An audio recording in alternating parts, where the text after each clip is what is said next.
But in the true spirit of the bear, we will not be making any jokes. Let's talk about the Emmys here on Decoding TV. And joining us for this conversation is a veritable television expert. He is the creator of the episodic medium Substack newsletter, something I consider an essential resource for those who are interested in the world of television. Myles McNutt, welcome back to Decoding TV. Thank you very much. Not that I'm only on the show to talk about the Emmys, but it does seem like our most consistent topic. And I feel pretty confident in the fact that I care more about the Emmys than any person should, that any of our listeners should. And so if that makes me an expert for the time being, I'll accept it. That makes him the perfect guest for the Emmys. So for those who don't know, this last week, the 76th Primetime Emmy Awards aired on television. I'd say this ceremony, there were four big winners. The Bear, which set the record for most Emmy wins by comedy in a single season. Shogun, which took home acting prizes, directing prizes, and the grand prize of best drama. 18 wins total when you count the Creative Arts Emmys as well. Baby Reindeer on Netflix, which won multiple awards in the limited series category. And Hacks, which picked up several awards, including an upset best comedy series win. So that's kind of the big, essential things that happen during the evening. Myles McNutt, let's start by talking about, like, overall in terms of the awards themselves. Do you think the Academy got it right? We'll also talk about the telecast later, but in terms of just the awards, what do you think? They never do. Because the reality is this, right? And the thing that always bothers me and that kind of gives me pause is the idea there were four big winners. And I'm there were four good TV shows in an entire year. There were right? only four good TV shows. Never mind the fact that... Go ahead. At this point, it's very clear that you are seeing a lot of one or two show ballots where basically someone just goes through and it's just everybody on The Bear or everybody on Shogun. And frankly, honestly, I if that's the vibe we're getting, I'm mad that more people from Shogun did not win.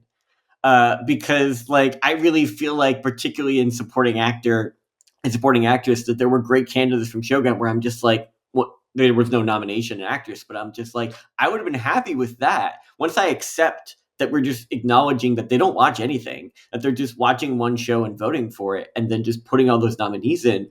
But when you have a category like supporting actress where there were four nominees from the morning show, four different nominees, and it's just kind of we need to do something to acknowledge the breadth of what's happening on TV and how great performances happen in shows that maybe aren't getting Emmy attention, but we're never going to have that happen. So instead we're just well, how much of a catastrophe was this? And the answer was, if The Bear had won comedy, I think we would have been in a much more dire place in terms of the state of how voting is working. Not because I think that it would have been an undeserving winner, but it would have suggested that there was just no way of breaking through this kind of one-minded approach.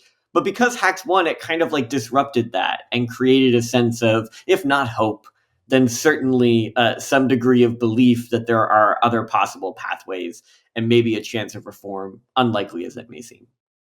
The fact that The Bear did not win Best Comedy shows that sanity can prevail. I mean, this is one of the big topics about why The Bear was categorized as a comedy, right?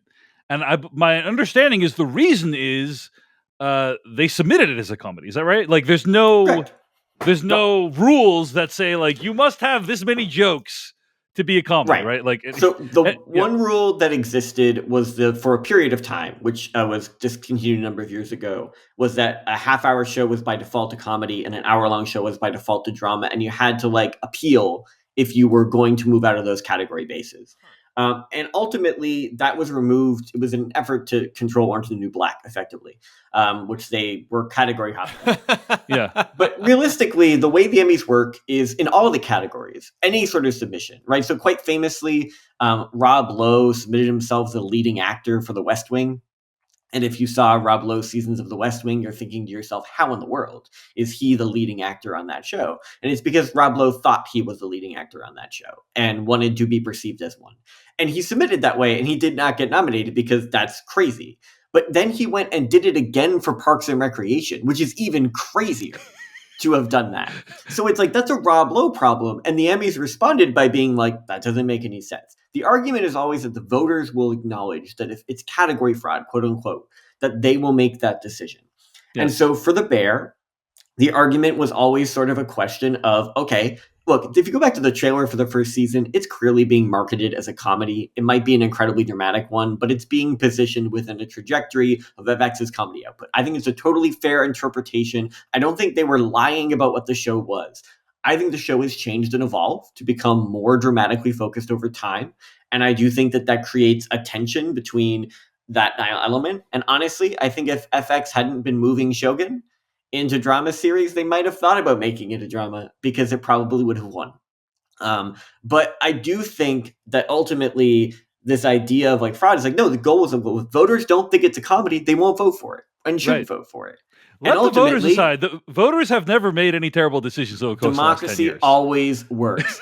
And I think that in this case, weirdly enough, right, that is what happened, right? We saw the vote split. The Television Critics Association, of which I'm a member, did the same thing in the summer, voting for Hacks over The Bear and comedy after a protracted conversation within membership over like, should this be a drama or a comedy? And once we start that conversation, what is interesting to me, though, is like the meaningful counterfactual, the thing we cannot know, is that if The Bear had not aired its third season during the voting window, and it had purely been the second season that was eligible, that voters were thinking about, and they didn't have season 3 as part of the conversation, could it have still won?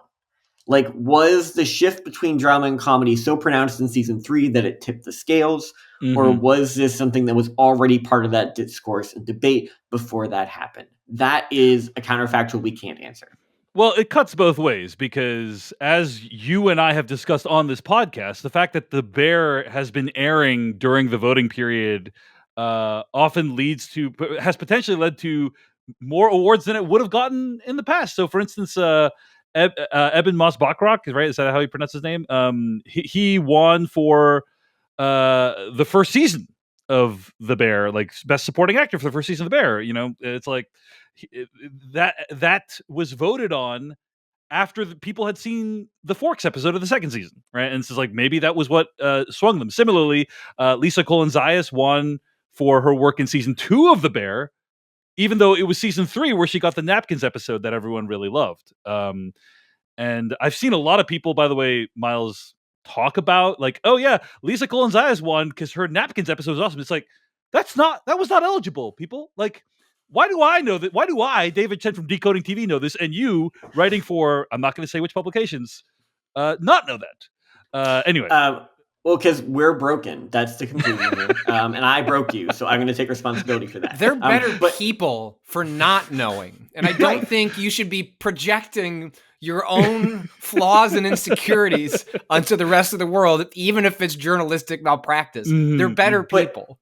And see, here's the thing. Like, so if you go back, like, basically, Eben Moss-Bachrach won for the Napkins episode twice. That's what just happened. Yes, right, absolutely. fully and 100%. Forks episode twice. Forks episode twice, rather. Right, he won for Forks twice. That's totally what just took place. Right, and whether Colin-Zayas can do the same for Napkins, I think will depend on more variables in these circumstances. But like, I will say, the episode that Colin-Zayas submitted from season 2 is an episode in which she goes out with the young people in her training school. It's where she and Ibrahim have like the toughest conversation when she realizes he's no longer going to culinary school. There's a great karaoke scene that she has in that episode that was really notable to me as I think about it. But there's no universe where anybody would look at those tapes and think about that and think that's the best performance in this category, or even have nominated her, if not for the Napkins episode, reinforcing how great she is. She's great in the entire show, right? In small moments, very small moments. Absolutely. And it's kind of like you put that next to, say, Hannah Einbender from Hacks, who is so central to the dynamic of that show and who gets to be much more dynamic and central and like managing all that. And it's like, you put those two things against each other, it doesn't seem right. You put Napkins next to it, it's like, wow, like that's more substantial than Elite gets in most contexts. And so I think that we have to acknowledge that this is just always going to be an imperfect system, that the voters are always not going to make perfect sense. And the overlap issue is not new, but it's way more pronounced now that it seems like shows are dominating and kind of, I guess, like flooding the field. And, I don't think anyone was, I would hope people weren't mad. Like, I think obviously it was a deserving performer. It wasn't sort of those cases. Right. If people are mad about Jeremy Allen White winning comedy awards, I'm officially okay with that. Like, Yeah, they can actually, be mad about I just want to talk about that for one moment, which is I think everything that Myles has said is correct and good. But the one thing that I might take issue with is Jeremy Allen White winning for comedy, because I think a lot of people pointed out. First of all, The Bear, you're right. Like, that show did start as a comedy. Remember when they fed everyone at the children's party Xanax? That was a fun show back then, wasn't it, guys? What a fun show that was back then. We are super freaking far away from that by season 3, but it used to be a comedy. People pointed out Jeremy Allen White has not ever said a funny thing on that entire show. And so I do think that there is something to be said about, hey, if you're winning best actor in a comedy, like the performance should be comedic in at least some respects. And I understand people's like kind of anger about that more than the category stuff and all the other stuff that we talked about, because you're right. Like it's odd. It's odd that they would say that's the best performance in a comedy. That's the one that really kind of grinded my gears a little bit. Patrick Klepek, I'm curious, did you have any reactions to the Emmys? Obviously you weren't as outraged as Myles, but I'm curious if there's anything that stuck out to you. Well, just in reaction to this conversation specifically, I think what a lot of these award shows find themselves sort of stuck at a most basic level is right. Like, I think when we talk about actors these days, sometimes we still use the term actress, but I think most people have positioned towards like actors, like as a more general term. And yet, do I still kind of like that during the Oscars or in the Emmys, there is a actor and actress category? Because at the end of the day, what you're trying to do is just recognize more achievement, like recognizing there is more than just a single great performance or show over the course of this, like the season or the year, or however the determining period is. And I think that's part of what's happening here, is that comedy has just is just not necessarily a particularly popular category of entertainment on television these days. And so you end up watching drama seep into comedy, because most of what's being made these days is predominantly dramatic stuff. They may have comedic elements, may have like entertaining elements, but like broadly, television is making drama. And so it becomes a quandary of how do you recognize that without making drama too? It's the same with like, do you get rid of the best actress category? Well, then you're just lumping everybody together into best acting this year. Well, then fewer people are thus recognized. And I think that's sort of what the Emmys, it doesn't sound like it's wrestling with it. If it sounds like in some ways the Bear is sort of forcing it to come to a like sort of a comedic head in and of itself of this shouldn't function this way. There should just be better ways to recognize talent and incredible performances and great storytelling over the course of the year. But it requires a reinvention of the categories themselves. As we're now finding, it kind of all becomes a farce if FX can manipulate the distribution schedule of their shows and use recency bias against the voters to produce a better outcome for their slate.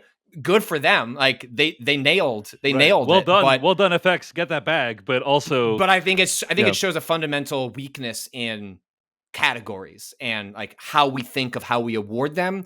And probably there should be a new path forward that isn't just limited to drama or comedy drama, and just some broader way of thinking. How do we reward talent and recognize it, which is the basic function of an award show.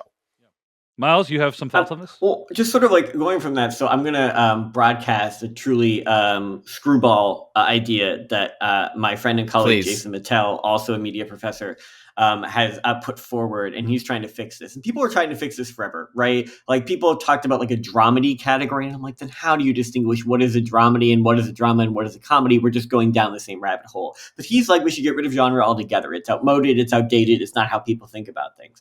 And he's like, okay, so we should have a returning series category and a new series category, and they should be restricted to under 40 minutes and over 40 minutes. Mm-hmm. And it's just kind of like, and I'm just kind of like, but here's the thing, right?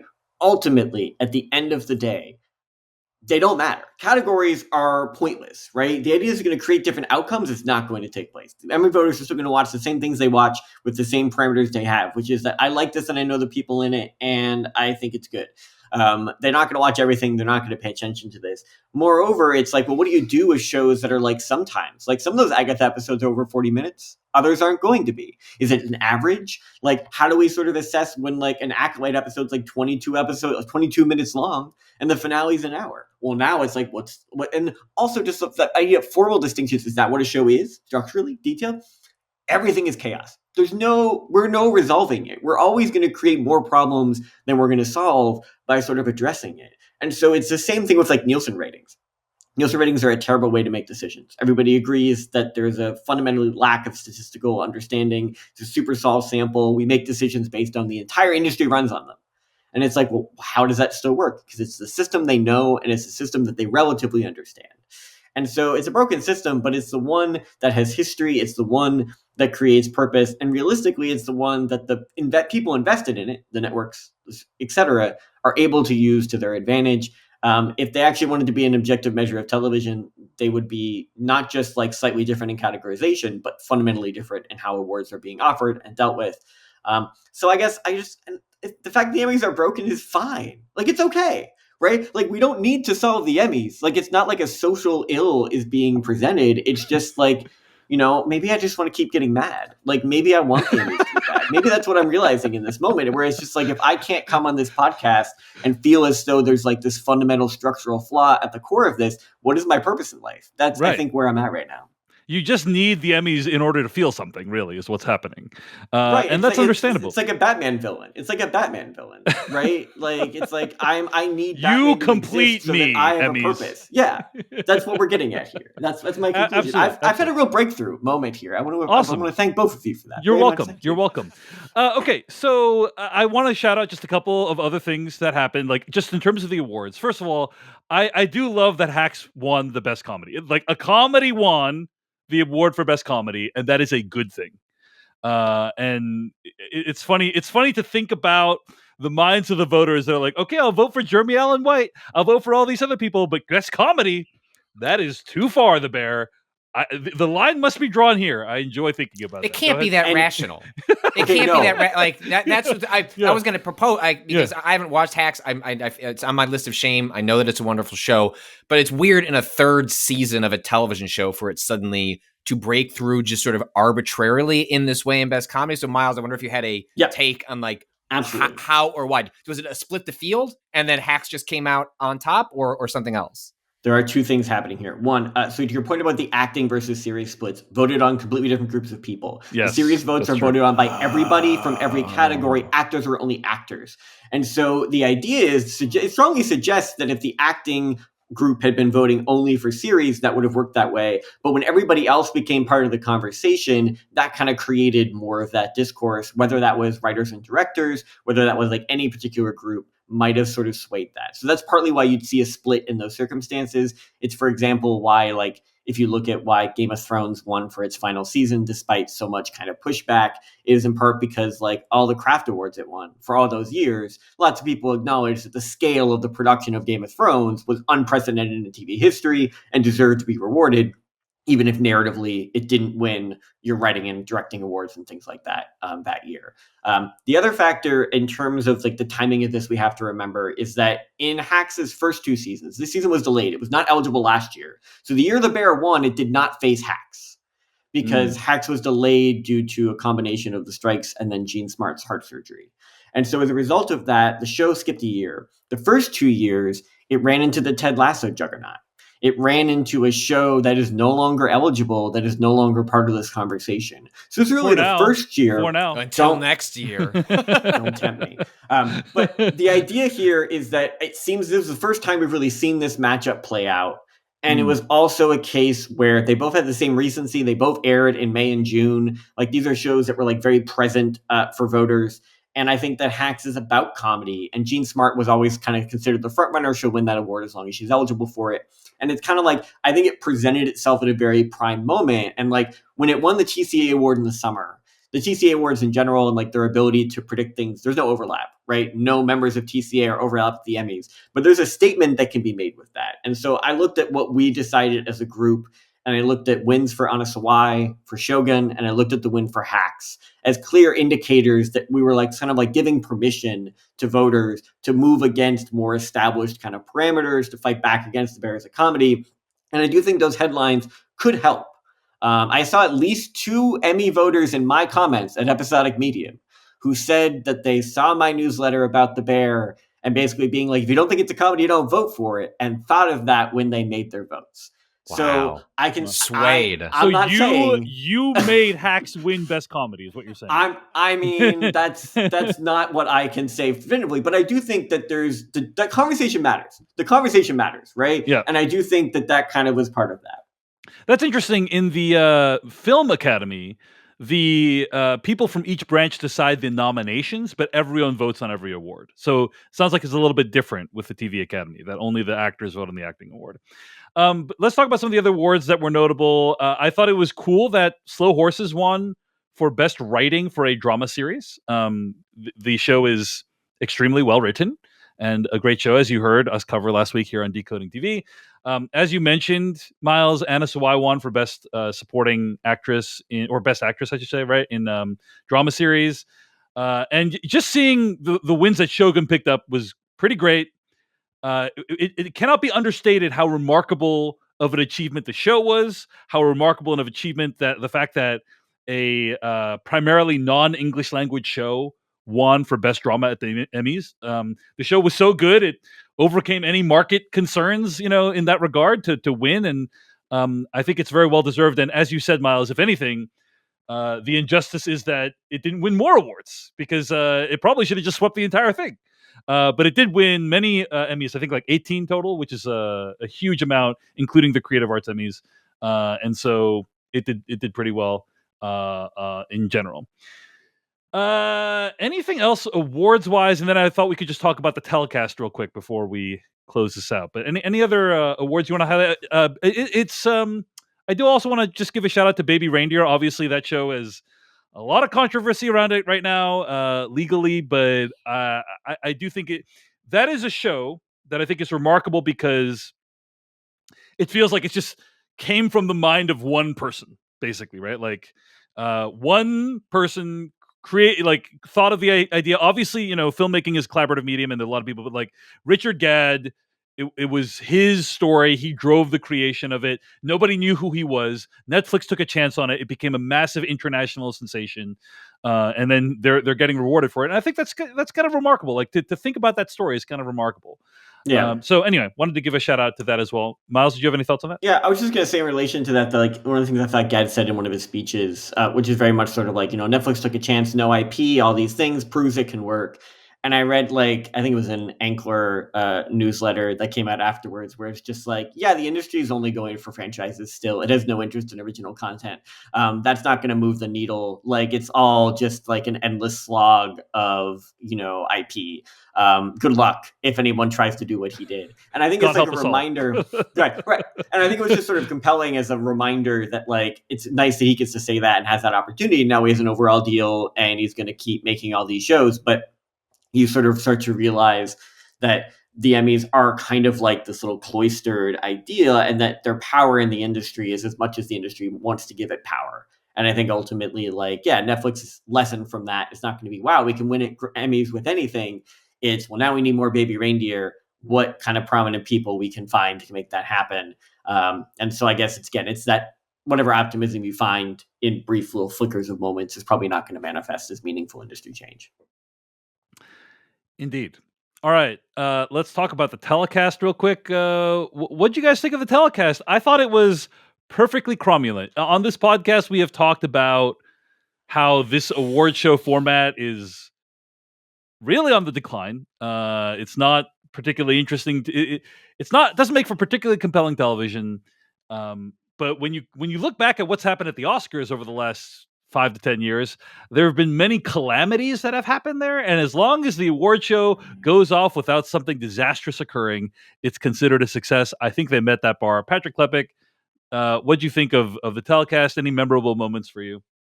No, it was, the bits that I caught were, I guess I'll say one thing I didn't notice, because I didn't watch it live. I mostly kind of I wanted to do the experience of what like what floats to the top afterwards. Like I'll go read the write-ups and like get a sense of what just happened. wants the top of the top. He's not my wife was out of town. Normally I would be watching the red carpet like with football and another, like football is relegated to the second screen, like the red carpet's up there. She was out of town, so I didn't have to do that. So I didn't do it, David. I think what was remarkable was that it was mostly unremarkable, right? Like you got a couple of speeches that like Anna Sawai like floats up like this is a really wonderful, lots of moments with her like meeting other actors and like them saying like I really liked your work, and then she starts crying and it's like this is adorable. Like she was sort of my standout. Like I hope this is a moment for her. I mean, obviously people are also praising her in Monarch Legacy of Monsters. Like we don't talk about that enough. Season 2 coming soon. I think I meant to say Pachinko actually, but yes. she was sort of my standout. It was like this seems like someone's coming out moment. This seems like somebody who is like about to step on to the stage, and it's wonderful the platform she got and like knocked it out of the park in Shogun. Like Shogun's a great show with so many great elements, and despite that, she still stood out in a way that's like, oh, like this is someone's star turn. This is somebody we're going to see in a lot of things going forward. And my guess is like this is the moment that happens, and I'm excited to see what she does next. Yeah, I liked John Leguizamo's speech about kind of the progress that Latino people have made in Hollywood and diversity in general. He had this line that I thought was really great, talking about all the people that have played Latino people in the past. He's like, everybody was playing us except us, which I thought was a very profound idea. So I like that speech. Myles McNutt, any thoughts on the telecast itself? Go ahead. Yeah, two things. First and foremost, Anna Sawai, when she won the TCA award, got up on stage and was crying. And she's like, I'm not supposed to cry. I knew I was winning, because you know you're winning a TCA award. You show up knowing you won. So she was just like, I'm not even supposed to cry, but yet still I'm crying. So like, this is very much like consistent. When you know you're having a baby, and like when the baby shows up, like I'm still crying, like the baby's here. Yeah, it was a really charming moment. She was very gracious, and certainly we were very happy to have been the first to get to reward her for that, knowing that there are many more to come.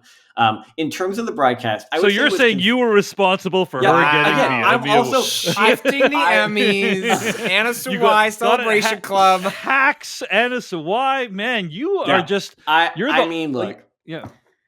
I don't know what to tell you. What I will say is I think the Emmys as a production were conceptually cromulent and executionally terrible.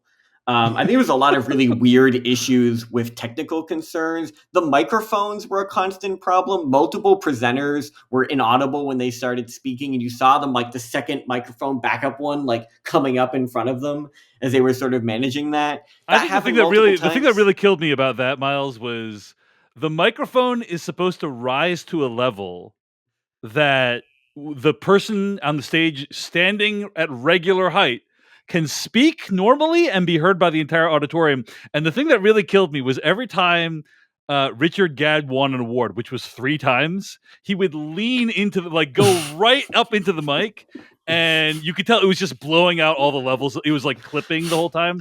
I was like, Richard Gadd, please just stand straight up and talk into the mic, because it's supposed to accommodate for that.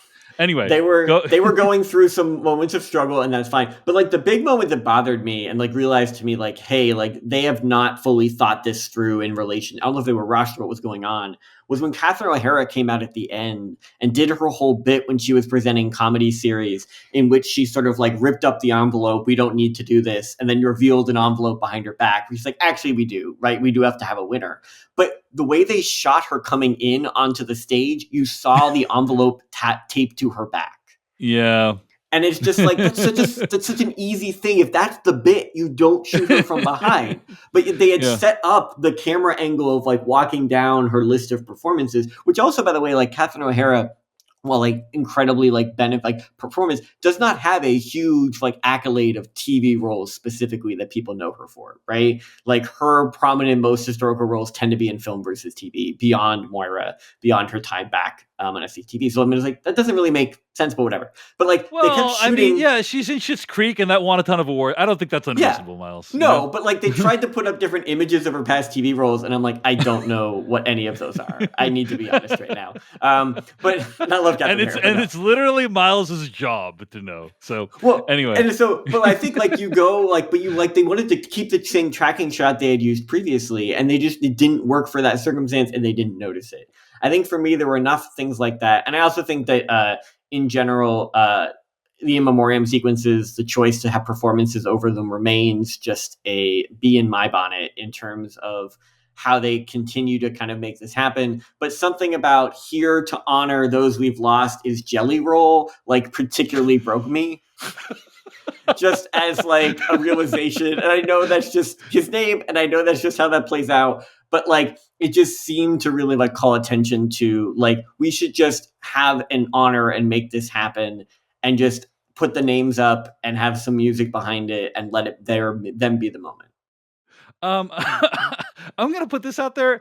I did not know who Jelly Roll was going into the thing. Am I the only one? Patrick? Did you know who Jelly Roll was? No, that sounds like an iPhone app. There's this very good tweet by Damian Owens who says, I am 50 years old. All celebrity news looks like this. Curtains for Zusha? K-Smog and Batboy caught flipping a grunt. It's like, that's what all celebrity. I'm like, is Jelly now like, we're getting old enough now that like all these like, oh, hey, it's the most popular person on YouTube. I have no idea who the hell this person is. To this moment, as we're recording this, I still don't know who Jelly Roll is. Apparently he's a singer. Maybe that's what he's most well known for. So he's a country artist with face tattoos. Yeah. Who's kind of in part meaningful because of his like the way he doesn't fit a particular country mold, and has nonetheless been sort of adopted within country music. But the other reason I would know him in context was he also like did a whole crossover with professional wrestling, which is part of how he came into my orbit. So again, it's just like side quests that kind of will help define these things into other areres. But no, that's the thing. Like it just stood everything out to me. I've learned about Jelly Roll has been against my will, including just now. You're welcome. But anyway, yeah. So I agree with you. Having someone perform the In Memoriam live, it's just a weird dynamic because are you supposed to like applaud for the person performing, but it's an In Memoriam segment. It's weird. I don't like it. What else? Oh yeah. I think that what we're seeing a lot with I want to say the last Emmys, which I was going to say last year's, but it only happened like 9 months ago. Last time's Emmys and also the Academy there's a lot of these the Oscars. I mean, the Academies celebrating their pasts, right? We saw this ongoing bit about here is all the lawyers that have been on TV. Here is all the moms. Here is all the and it's like. I think it's kind of cool. I don't think anyone's going to remember any of these segments a year from now. I do wonder if there's any like I think what these academies are trying to say is like, hey, we were important. We helped to define the archetypes for these things. Don't forget, we were important. And like that's kind of what I feel like they're trying to say. And I just wonder if there's a more effective way of reaching the young people today rather than saying, look at all the stuff that happened before that you don't care about anymore. And potentially, is there any way to do this in a more future-looking way? Is kind of my question. Miles, any thoughts on any of that? That's a bleak reality of where circuits are heading. No, I remember the year that NBC was doing the Emmys. This was the year White Lotus dominated, and I remember very distinctly that they did a bunch of stuff on like medical shows and lawyer shows, and they were the only network that's still really committed to that. And it felt very much just like NBC kind of being like, hey, like TV still exists. Remember these huge traditions that all these streaming services are ignoring. I do think like it's interesting. Like, so Max has a John Wells ER but not ER drama that's coming, starring Noah Wyle. They're being sued, right? Yes, they're being sued by the Crichton estate. They're being sued by the Crichton estate for claiming that they want to remake ER and the estate won't let them, so they just don't want to pay for it, and they're just making this instead. But like, it's a very traditional medical drama by all accounts, going out in a streaming service, and it's kind of like an interesting moment of understanding, like, is this really where we're heading? Is the industry trying to reorganize itself around these more traditional genres? Maybe. What stood out to me about it, though, was it was also to extend, like Leguizamo's speech was very much like it was ahead of the TV Academy president talking about how important TV is and how great the Academy is and how they're working towards diversity, a common goal in the industry. And I did think it was interesting that those segments went to moms, dads, etc., were all very strikingly diverse. Even if you were to go to TV history, you would acknowledge that those diverse representations are by far the margins relative to the sheer scale of white people that have been in those roles in TV history. And I appreciated that they were kind of like seeking that out and working to represent it. And I think there's a statement there, but it also is kind of like, again, pretending that TV has always been like, oh, look at these diverse group of people. And it's just like, no, right? Like many of those people had to fight against like predominantly white industries and in shows that ultimately did not respect them or sort of acknowledge them in those cases. And so I thought it was interesting that they kind of want to sort of say like, we've made all this progress, which is true. But at the same time, sort of those segments maybe hid. If you were to go back and actually investigate TV moms or TV lawyers, et cetera, you would find that like a lot of those kind of performers operated in very marginal capacities. Like I thought like in the case of the lawyer one, for example, beyond the fact that it is truly insane. If you were to go back 5 years ago to when Gina Torres's spinoff from Suits, Pearson, was canceled after a single season because not a single soul watched it. And if you were to tell her that she would be at the Emmys as one of like TV history's top attorneys because Suits was added to Netflix and absolutely blew up to the point where they're making a new LA-based spinoff with Stephen Amell for reasons that still confound me, that you would tell Gina Torres that she'd be there. It's like, that is truly crazy. She was like not even like the third lead on that TV show. And yet, in the grand scheme of things, in the moment, it makes sense as honoring the sort of legacy these genres have and the way shows play out. TV history can change and adapt, and I think that the segments reflected that. I'm really curious, like, how we really reflect on those histories and what they really say. But it's an award show. It's never going to do that in a way that satisfies me, and I get that. I like how I'm trying to kind of point out some of the things the show did well, and every single one, Myles is like, but actually, it's way worse than you thought it was. And it's like, you know what? I don't disagree with anything Myles is saying. You know, he's bringing the wisdom, he's bringing the history. It was not a bad watch. I will say that about the Emmys, like in terms of like, we think about like, you know, you spend 3 hours and 15 minutes watching an award show. It wasn't like unpleasant. It wasn't as though there were moments that like, oh, that's complete bomb. Like if anyone wants to go back and watch the effort to combine choreography with drama series in which they did like dance sequences for Breaking Bad and The Big Bang Theory. That's an example of a moment where it just feels like they're just bombing and it's hard to watch and it's kind of hard to address. I remember that. Yeah, that was rough. Right? That was rough. Yeah. But ultimately, I think this just kind of, you know, these choices were compelling enough. The execution wasn't always all there, but like they're still iterating. To your point about like the crisis of award shows in their contemporary moment, I do think that they're constantly trying to find ways to do it. I do think this wasn't helped by the fact we saw an Emmys 8 months ago, right? Yeah. And it was kind of similar. And it was kind of like, we just did this. Didn't we just do this? Like, we don't want to actually keep doing this. I think having a full year this time will be helpful. We also have to acknowledge that like next year, you know, the Bear and Hacks will be back probably. So that battle will be, and I appreciate a rematch, right? I appreciate seeing this play out in a new way. Again, it will be season 3 of The Bear. So that's going to be an extra level of confusion. But going from there, but I will say the drama side remains a very compelling set of races because Shogun's gone. It's not going to be back until maybe ever, depending on if they ever actually make a second season. They're promising to. Right. But we see White Lotus is coming back into that category. The Last of Us is coming back into that category. We're seeing these shows that were on kind of multi-year hiatuses returning in addition to playing out stuff like The Morning Show that was very much still competitive. And so it's a completely different drama race, meaning we have a completely different set of narratives to follow. And it'll be interesting to see how sort of things shake out in the meantime. All right. The Bear gets to do the repeat, though. They've already said season 4 will air in the summer. So season 3, not very good. But if season 4 is a banger, they're going to be able to drag season 3 across the finish line. Absolutely. Categories. Yeah. If season 4 is great, then it's like we're going to see the Bear win again.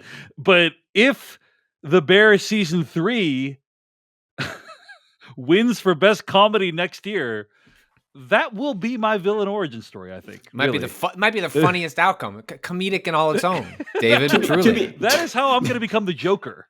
You know, that was the comedy all along. I will say, I think there's a meaningful argument. I think there's a meaningful argument at the end of the day that FX, unless there is a drama series we don't know about, I guess Alien will debut in the spring, but I don't think that's an Emmy show, at least in concept. I wouldn't have maybe said that about Shogun, but once I saw Shogun, that was clear. Maybe Alien will surprise us. I would say there's an argument for moving the bear to drama. I would say that it's not like it's competing with Shogun again. They have stuff like English Teacher, What We Do in the Shadows. Comedy is full up for them in ways that they can leverage. If you were thinking about this strategically and deciding, do you know what? We agree that season 3 of The Bear shifted and became more of a drama. I think that there's momentum behind that decision that would give them some leeway to kind of make that happen. And it doesn't ultimately sort of impact that long-term dynamic. Whether they'll do that, whether they want to stick to where they are because it's where the voters are looking for it and where that's happening, that's a totally different game. But the path is there. It can happen. I hope to God it happen. happens, because I will say The Bear season 3 did not make me laugh a single time. And if anything, I was angry for most of it. I'm going to put that out there. Anyway. I feel like you are deeply underselling future guest acting nominee John Cena. But yes, I can safely say that you're not entirely wrong. That was, okay, fair. It did at least try to be funny occasionally. All right, Myles McNutt is the editor-in-chief and creator of the Episodic Medium Substack newsletter. Be sure to check it out at episodicmedium.substack.com. Myles McNutt, thanks for joining us here on Decoding TV. Thanks for having me. Hey everyone, David Chen here. Thank you so much for watching that video from Decoding TV. If you want to get an audio version of the show, all you got to do is go to podcast.decodingtv.com. And if you want to support what we do, get ad-free episodes of the podcast and also bonus episodes of the podcast, go to decodingtv.com and become a paid member. Of course, you can also like and subscribe for more. We appreciate it. Thanks. See you later.